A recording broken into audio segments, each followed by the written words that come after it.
kuna ko soutenir ala kisaki awa toza banyongo na oui. Verkis ki mongana azana mbongo.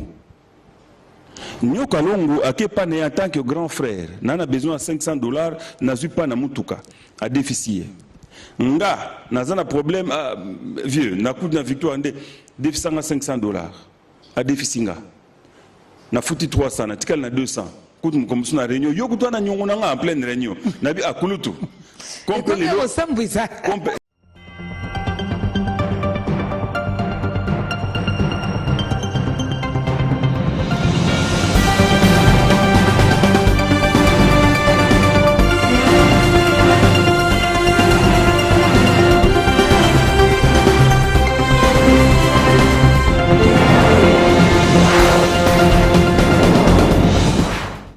Nzambe ayebi wa kufa na 6 mois, wa kufa na 10 ans, wa kufa na 80 ans. Baike asalaka pe attention mingi na nzoto na iti mazuka ka ngolu peti anuni pe akufi paka. Musupe amelagane masango ezobo mabana ya 30 50 ans. Musupe akum na 90 ans, amela mwa kopo na ye, amela mwa likaya na ye. Donc ça dépend. Nyusuka kezali mbongisa Nzambe. Mais sinon, vous allez bien, Yomoko, la santé du groupe, ça va? Comme un charme, je vais très bien. Le groupe Simba se porte très bien. Le groupe Salong aussi, que je coordonne, va très bien. Va très bien, mais absence na yo, parce que Nabatomorobwe, Otunarabatu, Natika, Tonakende, Baro, c'était ça? Ouais. Voilà. Au Salachouani, au fait. Nyosomibale. Nyosomibale. Eza boye. Mon musala nyonso soko lingiango nga naza molongo ya baye kola kiloko nakende kotanga na sisi droit na mituni ekoleka ndenge nini nakenda sali concours na nga na baro bayambi ngai nazwi mais sikawa règlement intérieur cadre oyo ezo kamba musala ya avocat et tana molongo misala nyonso ezali incompatible. Où ils allaient quelque chose en atteindre musala et avocat. Le coup la commerce et puis qui s'amène avocat ça la commerce. Co-signer contrat de travail et pas wapi aux alana autobengi rapport de subordination. Donc aux autres dépendre ya moto aux autres dimela mokonzi mokubu avocat à cause la ngote. Mais au taliba profession libérale pour autant que ezo quitte ça le kumu ya musala avocaté et puis qui s'amite. Donc, pour ça, le théâtre et puis qui s'amité, surtout que nazo ça la que boya samedi soir, na maman Ngebi et l'omba pour jouer droit d'entrée. Donc, caractère commercial, le co les athées, na caractère éducatif. Auto salaka na kokipe ko sala yango eza et puis qui s'amité. Koyemba avocat ko yemba na akobeta mbonda. Mais ezalate koyemba moko ke boya kokota bofuta mbongo to bosa asala musique moko oyo ekosambwisa loko avocat babi oyemba bandi koyemba no bosenzi moko boye non wana musala nyonso ezo entamer honneur prestige pe dignité avocat et puis kisami. Voilà, mais absence non peut aux autres trop figurante. Oui, na umeli ba monanga mandambo na on a tout ça na ba ivoirien na groupe ma famille oui na monana ki le roi pe zole kasute na limo lisuka moi naza sur scène mais naza toujours présent ko naza na groupe Simba comme auteur principal il y a ba scénario nyonso toujours comme metteur en scène pe directeur artistique wana nazo sala ko encadrer bilenge bakola pe tout ka ba mo espace moké batombo mape na groupe salon pe le kola nazali coordonnateur. Mais moi, quand je suis dans le salon, je suis troupe, il y a RTNC, troupe, il y a l'État. Moi, je suis sur le poteau tourné, moi, quand je suis allé, mais quand même, tous allés. Et je crois que Kalaté, comme on est sur scène. Ça, c'est une bonne chose. Ça sera une bonne chose. Congo SCP là, président Lombeto, ça a dossier Belénayo, hein. Mais Congo SCP là, ton mona, ouais, bisomon, parce que tout le barak, ataba Nigérien, Ivoirien, wana, bimisa moussana, bango liboso, gouvernement na bango et soutenara bango et biso ezalaka na sima biso ka problème biso ka banko ko soto so monango tina ba décès makambo belé biso to zonga sima so na lobi biso bino ba mbiaka particulièrement yondongo vandiwana musala na bino nzerezo futa bino te na mboka oyo boza penza accompagner te na l'état na biso Congo siko esepela tango emona kio na ba ma famille balobi mais waouh quand même oyo comme international hein papa bimi quand même na local mais to mona yo o memela biso kaka actrice moko batu bami tuna oh pourquoi pas basila alors ba français bien casting ezala nini o comment on a niveau na ba ma famille nini Ah, merci mingi. Ngape na sepela mingi ko jouer international, na sepela ki makasi. Parce que zape soué nanga, il y a ko jouer vraiment international. Avant natika, il faut na jouer international, il faut ba film nanga on a comment na tourner yango en professionnel et zoapé et sika na environnement médiatique, un environnement cinématographique mondial. Ba benga ngai et puis tant ba benga wana naza ministre na Bandundu. Yes. Nazu appelle. Non, attendez, c'est monsieur Lombé. Oui, bon, on vous appelle de la Côte d'Ivoire. C'est monsieur Paul Cramon. Bon, attendez, on vous passe madame Delta. Vous la connaissez? Mais oui. Ah, parce que Papa Lombé, comment ça va? Parce que ça a des échanges. Ah, attends, Bayaka. Échange à Tambayaka. Ok. Tu échanges beaucoup de joueurs dans un grand hôtel. Ok. Tu solo là qui na coulisses. Moi, Moulaï. Bon, tu kabona na bango, bakenda na bango. Mais comment qui que un projet il y a ça ma grande famille qu'on soit moko mibali na ba pays francophone OK oyo pe ba yebani o baza ba vedette pas na bango mais baza capacité à jouer en français ba lukaki ba ke na ambassade na biso ba se renseigner eh bien oui Lombé oui bon ça va bon pesa biso numéro bandi ko luka comment ils sont tombés sur mon numéro contacter nga et je me disais mais awa nga dans le gouvernement est-ce que na ko kende kuna pas nous avons pas salé que remaniement salimaki tolongwe na gouvernement provincial na zone na Kinshasa et ba ko pesa ngai ba ko nominga point focal ya Kinshasa na Brazzaville ngai na diriger ba artiste nyonso o ba vous allez inviter na projet wana OK pour tournage banda déjà en 2016 ba ko senganga na mema deux ba pesa ba critères hein. Il y a Bafi Fonamema, il y a Brazzaville comme il y a Bisso Awa. Natindi dossier Sila, Natindi à Bellevue, Natindi à Madame Maï à Brazzaville, Nasenga qui est pas ya Bandigonabiso à Théâtre Molende, Pantano Zoba, na Ririklo. Comme tu as en contact, tant que tu as joué dans le groupe Salon à Brazzaville, tu as Bango et Longo, jouer qui peut Nabiso. Et na bengi bango ba pesinga numéro ba coordonné à Madame Maï, Natindi pe na Côte d'Ivoire. Mais si koyo programmation des ezalaki il fallait la plus jeune donc Bellevue a Kende Liboso ngana landa sima si la akuta biso après na Brazzavilloise Bellevue a Kende une semaine avant a bandi tournage ba tableau na ye ngana ki ta la commis madame d'état non papa Lombé on a un problème je crois que bato batikali to retourner na bango après parce que budget né na saïla kiango le gouvernement m'a accompagné en partie. Alors, Canal Plus a osé là, compte nanga et tondana nous, la partie nanga au gouvernement au PESA, bongo bamba décaisser financement nyonso. Alors nous allons suspendre, surtout si c'est pas tableau à bino, donc au kata d'ailleurs ndambu, on ne saura pas faire tout, boko zonga après, tu rappeler binoso qui bimisi financement et comme ça où il y a une équipe nyonso.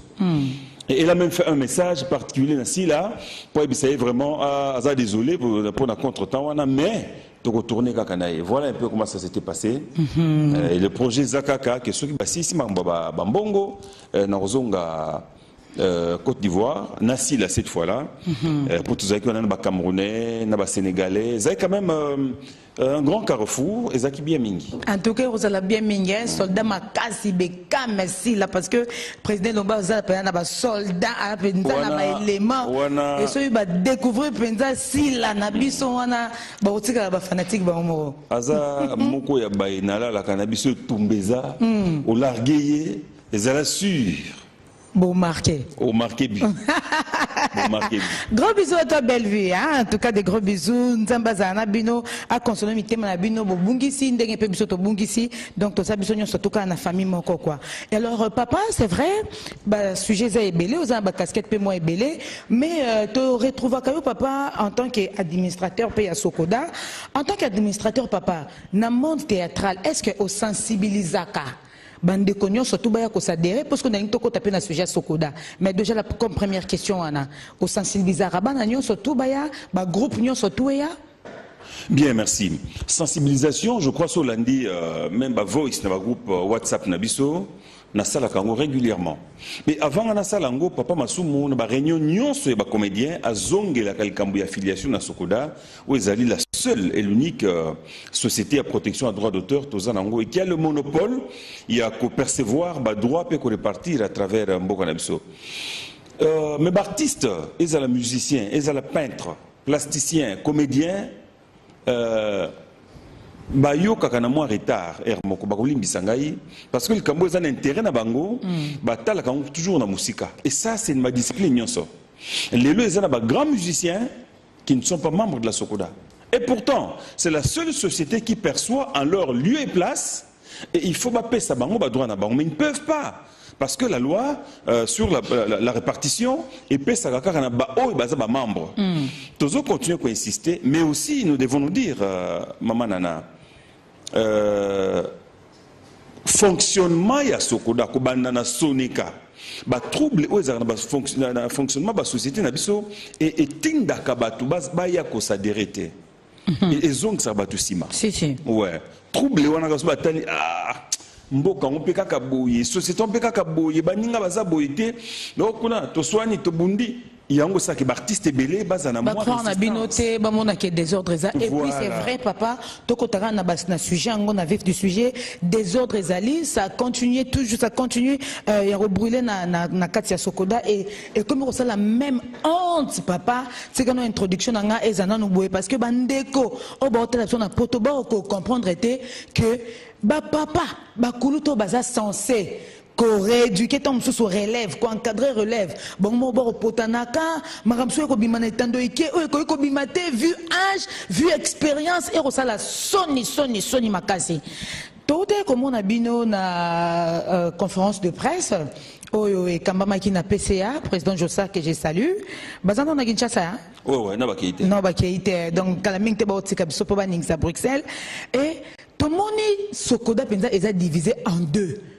Totali côté kuna na conférence de presse toyoki totuni mituna bien qu'il y a santé dérangé qui n'a zaki mais bandeko bazaki batuni mituna et après toyero yamba na plateau na biso kana kicho vandi président Verkis aye na ba document président Verkis aye mais toza ko comprendre que on dirait ba président mi balé ba okumbela bino bana ba compte à rendre na bango o bino neti bo komi na bino neti karabo na ite so comprendre que ba mi balé bana ba compte à rendre et bino neti bo komi ko souffrir na kati bo komi sali na kati qu'est-ce qui se passe au juste na Sokoda?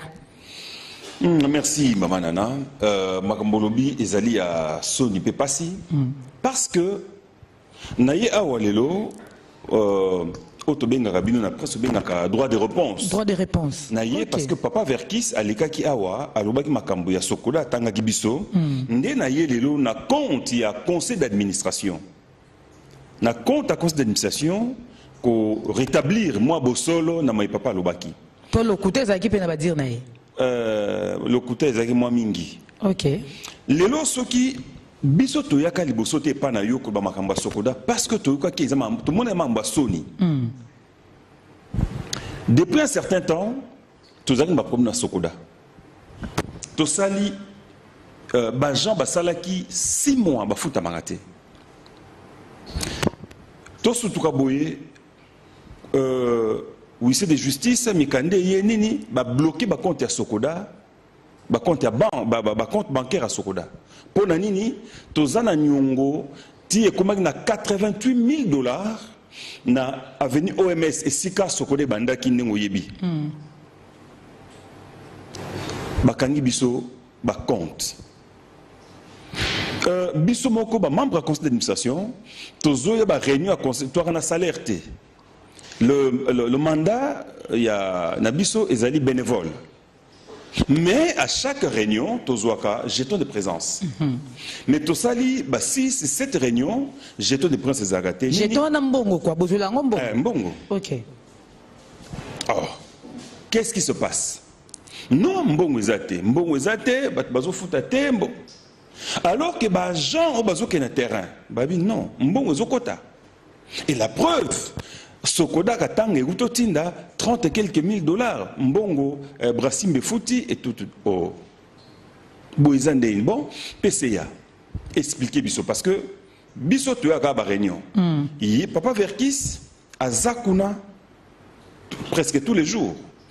Donc il n'est pas tozonga pratiquement il y a la DG entreprise. Peut-être au côté de Muzindo Sima. Ouais.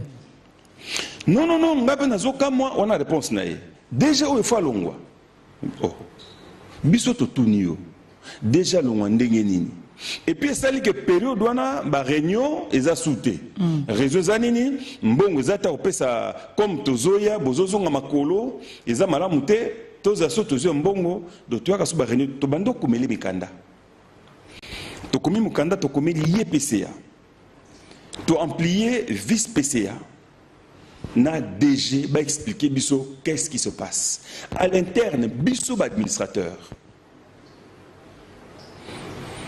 À répondre à l'Iboso, tout le monde clarté. Comme la réunion zalate, tout comme un tabouille. Bon, ça peut réunir, ma solé zobé tamato, kota mozindo à société. Mais les agents, les pères des familles ne sont pas payés. Mais il y a un monopole au foot à terre, c'est l'on va dire naï. Il y a un monopole au foot à batouté. Oui, éclaircir biso. À Koloba Bongo, mais na Sokoda, rien ne peut se faire sans signature à PCA Verkis. Parce que Nazana Mukanda Awa a commis la DG que Souka Yambongo yo koki ko signer za $400. Le reste, il faut Yemokunda signer. Hein? Tozana Mukanda commis la direction provinciale Nyonso. Bopesa ka ba rapport et pas Nangamoko et pas DGT. Alors que les directions provinciales doivent dépendre du directeur général. Job description, c'est lui, Papa Verkis Mouta Jiraka Sokoda, c'est lui qui engage, c'est lui,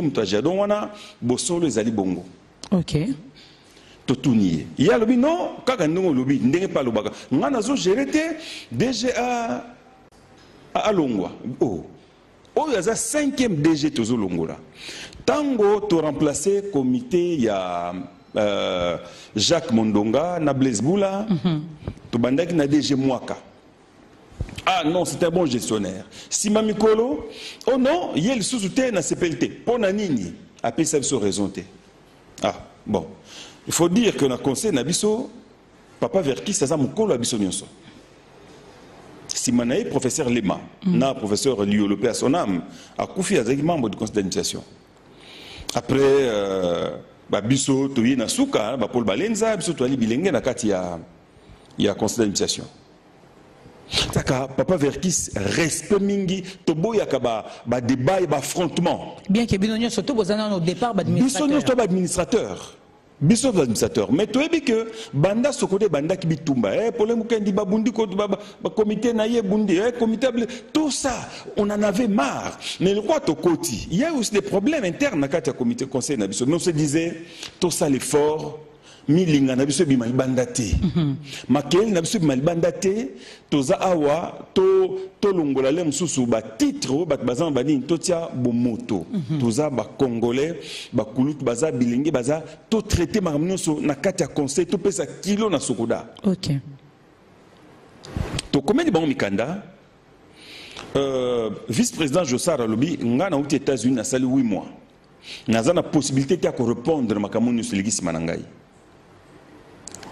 PCA non, déjà fois longo habité. Tu bandak na mwaka, papa mwaka longwe. Totie papa ngamba longwe. Totie papa bonzei a longwe.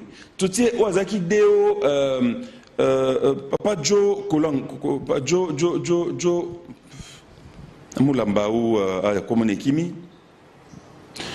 Joe a longwe. Oyo 5e. Donc, balongo rapport a différentes raisons. Balongo rapport bazar accusé de vol. Ou bien balongo rapport yé karande lingarate bango bazala. Raison après ça kabayibi. Mais tilelo administrateur mon côté à relaxer et l'autre bande quoi na bayibaki. Et ceux qui bayibaka, pourquoi toujours sanctionner bangote? Tolobi cette fois-ci monsieur le PCA, to tikelio tamingi. Et puis yo peka mutuaka na ba PC ba DG wana.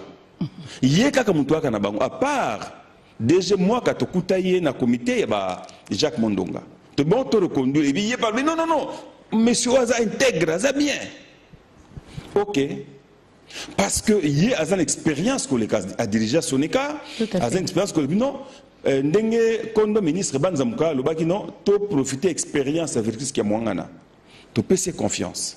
Mais 5 DG bazolongo bayibaka et loko bayibaka tozana profiter bazongi ça répète yé avant longwa il faut l'accepter loko ayibi azongi sa yango. Voilà comment conseil to telemaki. To acculer DG non. Ngana jiraka kaka ba bureau oyo na jiraka nation té tous les rapports et la province t'as la lettre yango yo. Donc on a un document preuve à l'appui voilà. Donc, nous avons un PCA Verkis. Il y a géré juste le bureau. Il y a géré le bureau. Il y a géré le bon côté. Note de service à l'attention des directeurs provinciaux de la Sokoda COPSEA et leurs adjoints. Messieurs directeurs, nous venons par la présente porter à votre connaissance que dans le souci de nous conformer aux dispositions pertinente de l'article 67 des statuts harmonisés de la Sokoda COPSEA, aussi pour une bonne gestion de nos provinces.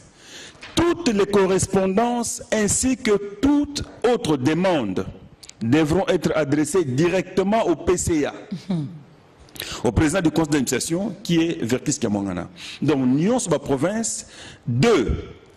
Il en est de même des rapports de gestion des provinces. 3. Pour plus de transparence, le directeur provincial devra signer conjointement tout document avec son adjoint. Cette note vaut instruction et ne devra souffrir d'aucune faille.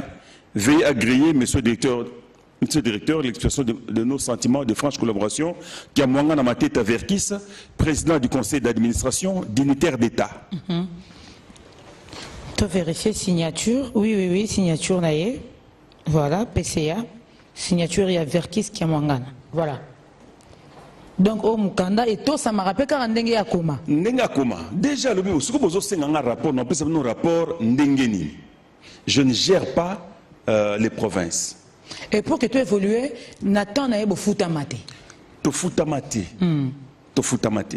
Déjà, pour l'exception de notre Oyo, bon, je prends seulement alinéa 2. D'abord, premier alinéa, signé conjointement avec le PCA tous les documents des banques. Donc, vos attributions à l'AXI. Donc, à signé Yemongote, le DG, avec lui le PCA, alinéa 2, engager seuls les dépenses hebdomadaires jusqu'à hauteur de $400. Alors, Nakoyiba plus, situation Nakoyiba 400 par semaine. Donc, je ne peux pas être responsable. Il y a Bambong, Webele, Webungi. Mais bien, vous avez au courant de documents. Conseil d'administration, Aza informé. Conseil d'administration, Aza informé. Azo gérait seul, les seuls maîtres à bord, un véritable monocrate. Zelana Luka. Le Kelabiso, le quoi, ils ont droit de réponse, hein, fidèles téléspectateurs, de partout dans le monde, ils ont droit de réponse. Et alors, président Ilombe, a yépena ba document, oh yé, kola qui ça a été, papa Verkis soto yambaki, alobaki marambo mususu, un peu tozoro mona marambo mususu. Alors, tozoro continuer. Alors, tango totali misère yabajan nabiso. Totali que normalement la Sokoda fait la répartition des droits d'auteur, des droits voisins 2 fois par an, na juin na décembre. Mais 2018, 19 et Sili Mobimba, on n'a pas payé. Déjà 2018, il y a eu qu'au foot 2019. 2019, aucun artiste, aucune veuve, aucun orphelin a touché à Mbongo et à droit d'auteur. Alors, et comme il PCA expliqué, comme il Sony, Torulbani n'a pas gens qui souffrent awa, bazaba père de famille, ba mère de famille. Souka tant que tu pression, to commis bongo aéro sala, abinon ceux qui bouillent, to sala ba commission. Commission moko et ça là parce que le problème tout ça dans les années to fonctionne à ba statut tant tout ça li potosil sa conflit ezaki na comité ya Jacques Mondonga na comité ya ba problème kendi ministre de la culture banza mukala son père à son âme a organisé qui assemblée générale tout ça on a salon rouge ya ministre des affaires étrangères na ni wana na ba six wana to biti règle statut ya sokoda statut harmonisé pour établir que ba conflit avec tout ça les statut to voter en assemblée générale ba voter sur membre du conseil d'administration président qui a mwangana président du conseil d'administration ba pesier statut pour akene na un journal officiel ba publier kolongwa clôture et assemblée générale wana n'a pas publié statut Zaka il y a 56 articles et Bimi Kuna il y a 87. Donc à modifier.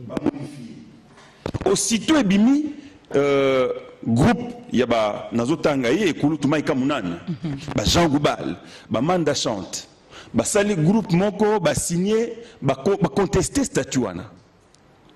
Ministre Banza Mukala Koufi, ministre Elvis Moutiri. Avec l'intérim. Je crois ministre du tourisme. Avec l'intérim et ministre de la culture. A sali lettre il y a contesté à comme même journal officiel. Pour que boy a notarié, que publier le statut. Alors biso tolbi boy. Ezama mwakati ndaku to pelisa montote papa Verkis to ke ni malembe to ke na assemblée générale to bongisa ba statut oyo. À reconnaître qui est à falsifier. Il y a le non, à Sali Ango, pour se conformer. Président micro bien. Pour se conformer au WADA. Alors, Sali qui est comment il y a litige na conseil nabiso. Bon, tout ça là, ba commission. Commission mon corps. Et qui ndeko ça là, ba modifier statut nabiso. Commission mosusu et ça la contrôle à l'interne. Avant que Batoualibanda conseil de surveillance qui est habilité à ça la mousson comme ça l'a noté biso moko toye ba madusu ezawap DG o ya ibinini tomi bongise la biso moko ayeko sala ba ordre ba note de service décision oyo okotangango est-ce que tant que baki aso sala asala rango na binote ezalaka yemoko boya BTC kuna na machine ye nango ba oyo sikoyo et utaki ba résolution ya réunion conseil d'administration tant que sali pression to sengia sala ngo asali Mikandawana. Le président du conseil d'administration, vu la constitution des républiques démocratiques du Congo, spécialement en son article 46, vu l'ordonnance loi numéro 86-033 du 5 avril 86 portant protection de droits d'auteur et des droits voisins, ainsi que ces divers arrêtés ministériels d'exécution. Vu l'ordonnance numéro 11-022 du 18 mars 2011 portant autorisation de création d'une société coopérative dénommée Société congolaise des droits d'auteur et de droits voisins en sigle SOCODA. Considérant les dispositions pertinentes des statuts de la SOCODA COP-CA, spécialement à son article 67, sur décision du conseil d'administration lors de sa réunion du 19 juillet 2019, décide, article 1, la mise sur pied d'une commission d'audit. Oyasali, Nengozoloba, article 2, sont désignés membres de la dite commission les administrateurs ci-après. Balenza Dibalenza Paul, Ndungi Mambimbi, Papa Masumo, oui. Lubasu Philippe Lubasu Toebi, Lemakusa Lucien. Le professeur Lema, Académie des Beaux-Arts. Ok, article 3, le membre de la commission bénéficie d'une collation fixée par le conseil. Fait à Kinshasa le 23 juillet 2019. Bien, merci. Tango a signé décision, bande commune, babani Moussala. Interroger les comptables, interroger les comment ça fonctionne. La coordination provinciale de Kinshasa, ils ont compris le rapport na bango et je le dis parce que moi parenthèse, biso toboyaka makambo le na TV. Ce qui a yakate pour biso toi ko pèse ba lumière na bato, tonga ko lekate. Mais il y a lobi pour ayo qui peut bien dans la conférence de presse bobanda qui il y a avant biso. T'es y après. T'es y avant. Les besoins d'avoir collègue n'a pas Adrisha. Adrisha qui peut révoquer illégalement et qui n'a pour son compte. Il est pas lobby illégalement. Oui, bon révoquer illégalement. Zagamayele a interrogé statut na son article 32. Batala, pouvoir et à conseil d'administration, et nous l'avons révoqué conformément à la statut Nabiso. Et ça illégalement. Ce qui illégalement, comme à Guinée, au fond, mais ça longa, mais la moussala. Donc on est à parenthèse, à Ibi qui est illégalité. Donc il est là sur ça la pégate. Non, ça n'a parce que Aza suspendu jusqu'à l'Assemblée générale. Ok. Mais Batinda Rétaza, mon colossal responsable, bien que bien comme une bacan, mais il y a ça droit. Président Verki Salobi a été très choqué dans la conférence de presse Moussala qui yango ya yaki. Aïbe Robim Salokuta Nabino. Toke malé malembe. Et pas peut-être un bami balé, mais Nassima, mais bandé na ba chaîne Moussou. Ok. Qu'est-ce que nous allons dire? Au moment asali décision et ils ont compris rapport Ezali que de 2017 à 2019 premier semestre la Sokoda a encaissé 1 235 000 $. Et n'a décaissé que 250 et quelques mille $. Donc écart moko il y a 841 641 $ nzele et mon inter. Nzile qui est mon inter. Tout ça, il faut essayer d'expliquer biso. Non, Bomoni d'ailleurs, n'a soutenu qui ministre de campagne, ministre Moko. Oh. Il y a un sambongo, il y a artiste. On doit soutenir la campagne, ministre Nini, et sur l'autorisation à Nani. Président de mémoire, solo, non, c'est vrai. Est-ce que c'est normal, Nanou? Par éducation, n'a pas beaucoup à l'okutate. Par profession, na kobuka lokutate, et par respect na patriarche Kamwangana, na kobuka lokutate. Il y a des gens qui sont en poche déjà. Babengana bino awa, badeguer, pisabino awa, il y a des fisabino. A Bozado Sokoda en général les années on a banyongonae. Bon on se soumbo on a bino Sokoda oh bo foutiete, il y a qui des kuna ko soutenir. Ala kisaki awa toza banyongonae oui. Verkis Kamwangana azana mbongo. Nyoka Longo a en tant que grand frère, n'a besoin de 500 $, n'a pas na mutuka, à déficit. Nga, n'a un problème, vieux, n'a coup de victoire, déficit 500 $, à déficit. N'a foutu 300, n'a tikal na 200. Kout comme ça na réunion, yo koutwa na nyongonanga en pleine réunion, n'a bi akulutu. Compte le suka, vient na dangit. Abi compte le moi j'étais de président César, zoa yango. Na foutu yango. Mais avec Opé Sabiso, Kaye Moko Yabanyongo Sokoda Zanango, qu'est-ce qui se passe? Ce qui président qui a un déficit mbongo, Nanda kuna yo défi, a récupéré na Sokoda avec 20%. Alors que Ezal comme une toute personne ngana ye. Alors qui ça qui na émission Moko je crois na télé 50. Comment président Nyoka Longo atindaki chauffeur na nous eza nyongo ya Nyoka Longo et pas ya Verkis eza yo déficit ngai. Ça n'engage pas la société. Ça n'engage pas la société. Yo ngana défi mbongo au défi mbongo na ko senga na kin 24, ça n'a pas de sens. T'as la confusion est-ce qu'ils allient. Mais ata alobaki que on lui doit la société, la Sokoda lui doit près de 90 ou 80 quelques mille $. En réalité, tout compte fait, parce qu'à combien le DG, amplié le conseil d'administration. Que toi,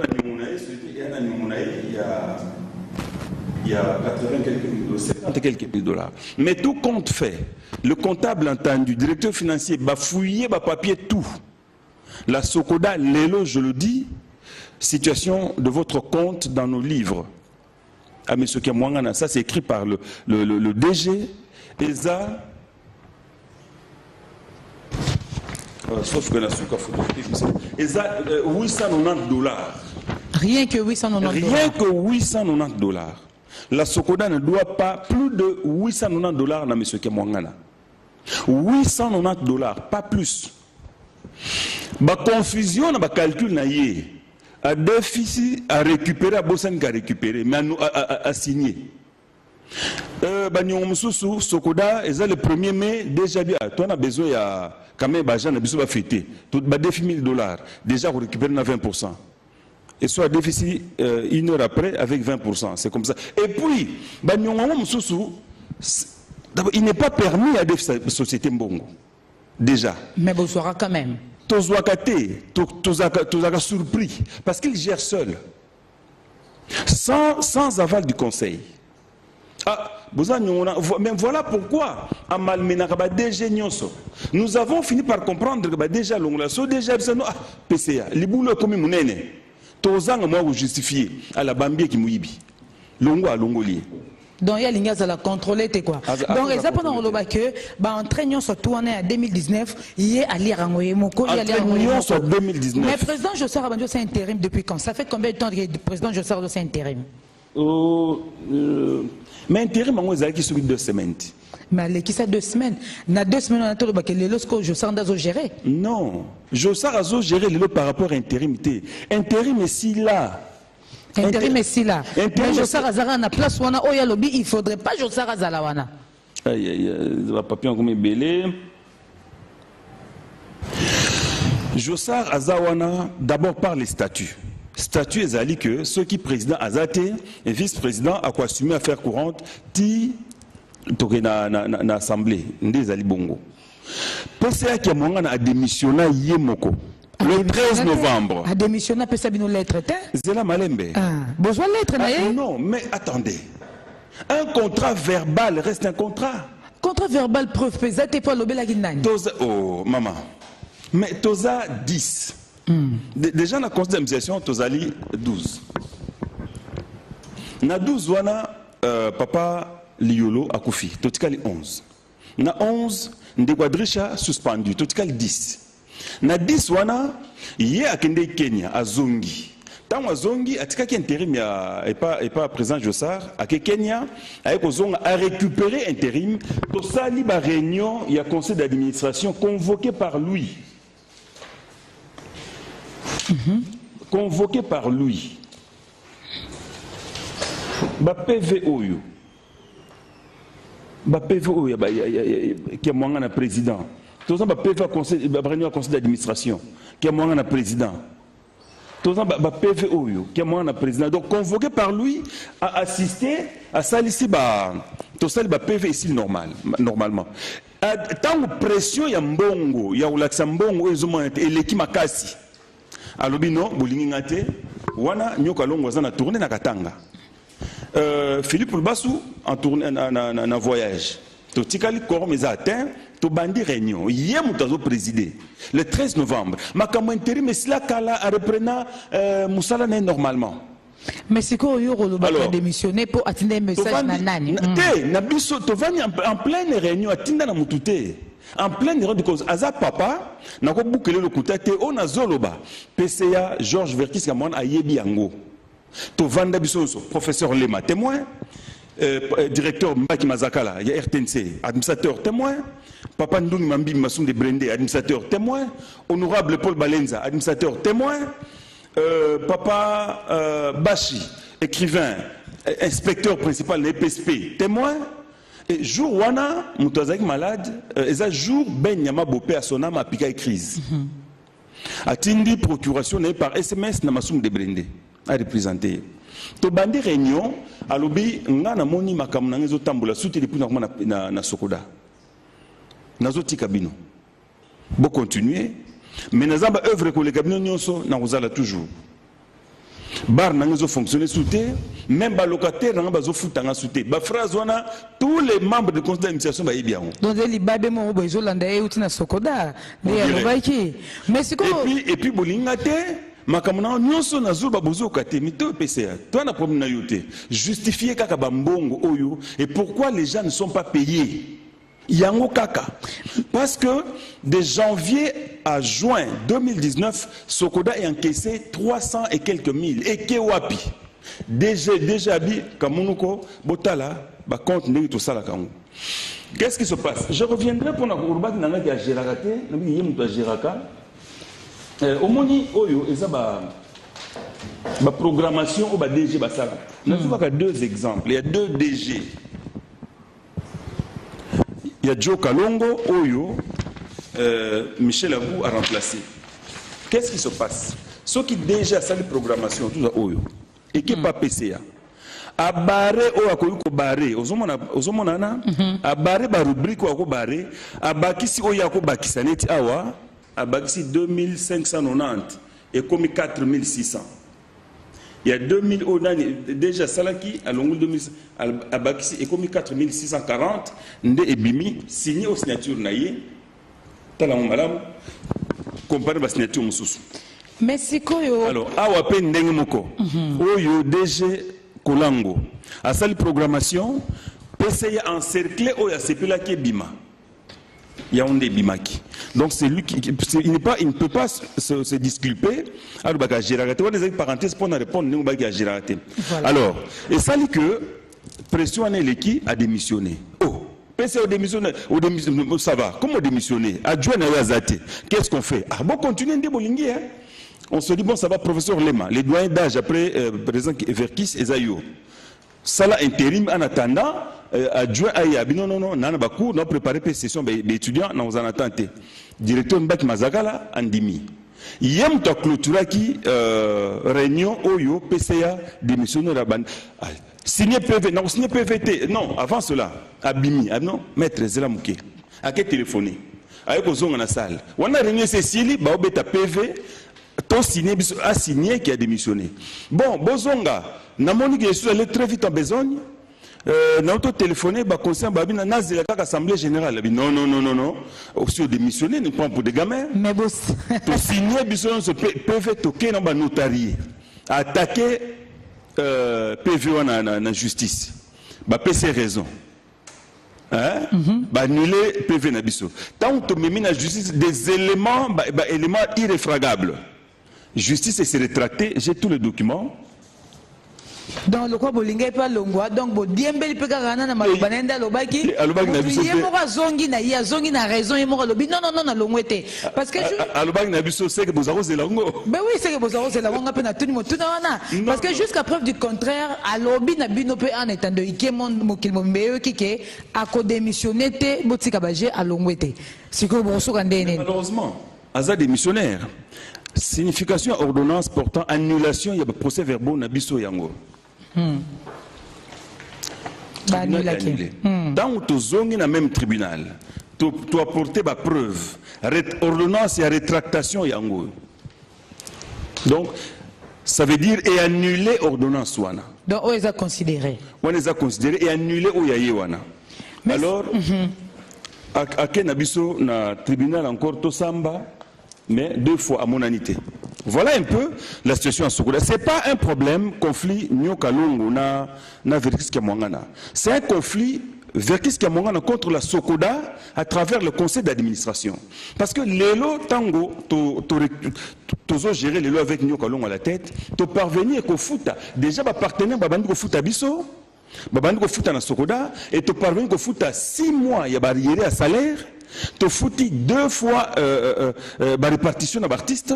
Je crois que au moins dans l'image, l'artiste va s'épeli. Jean va s'épeli.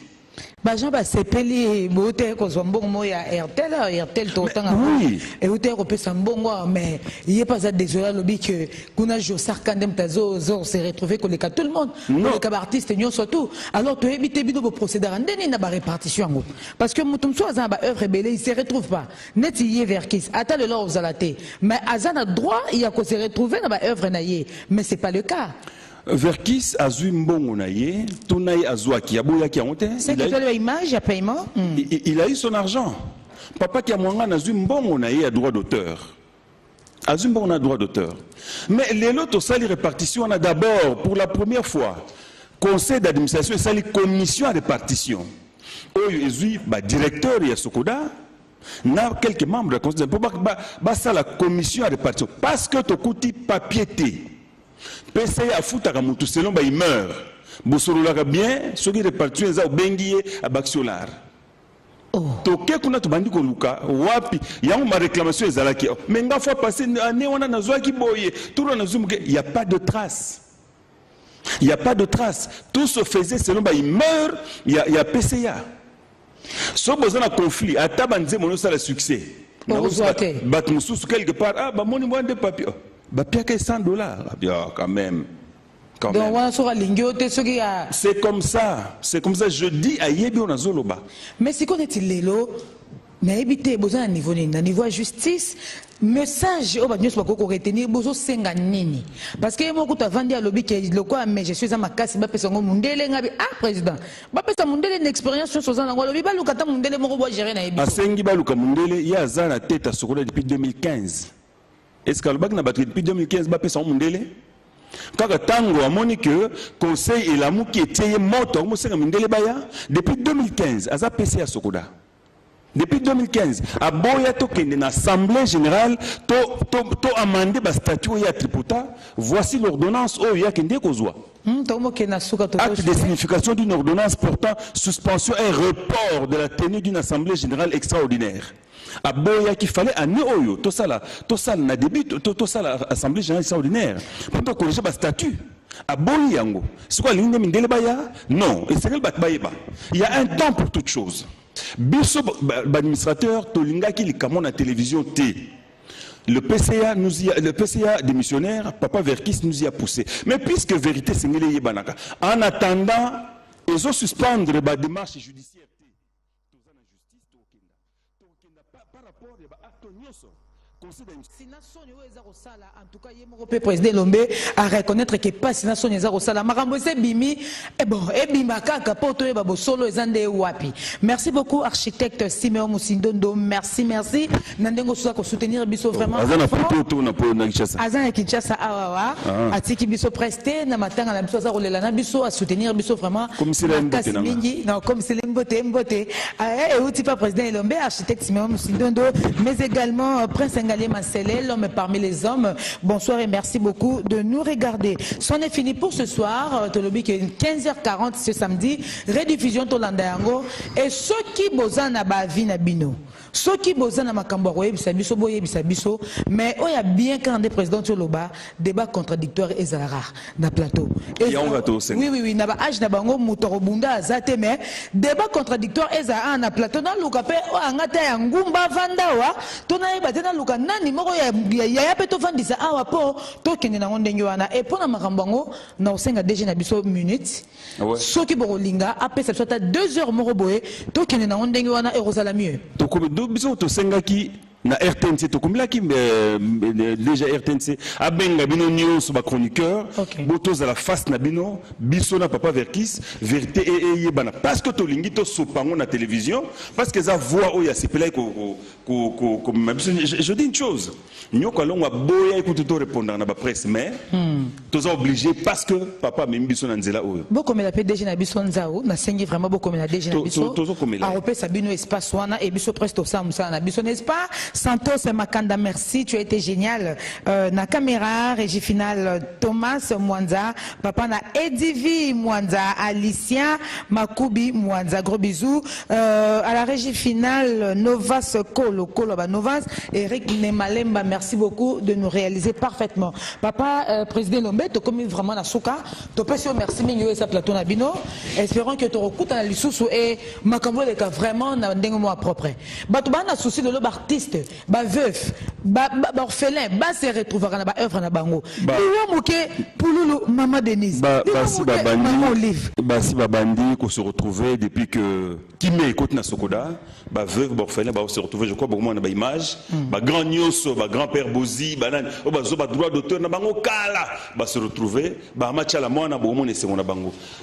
Par rapport ya baliwa na biso au permettre na remercier de vive voix maman Olive Lembe Kabila qui a toujours été avec des artistes na malade comme na liwa aza vraiment maman nabiso de tout cœur et nazo féliciter et remercier encore première dame maman Denise Nyakero pour l'initiative au louable au azui vraiment to senga ekende liboso. Je sais que ba congolais les bazan en difficulté parce que zambala liboso to vivre président na mwasi na ye ex-président na mwasi na ye ezotia bato bulu yeke balingi bato batutanaka mitu non toko vivre boye pendant 5 ans et 10 ans le coup le papa Joseph Kabila tindika que alobaka na conférence de presse il y aura au moins un ex-président dans ce pays il est là ex-président azotala makamdingi zotambola et président de la République président Félix Azali to mesana komona les deux mamans parce que comment dire que maman c'était maman Olive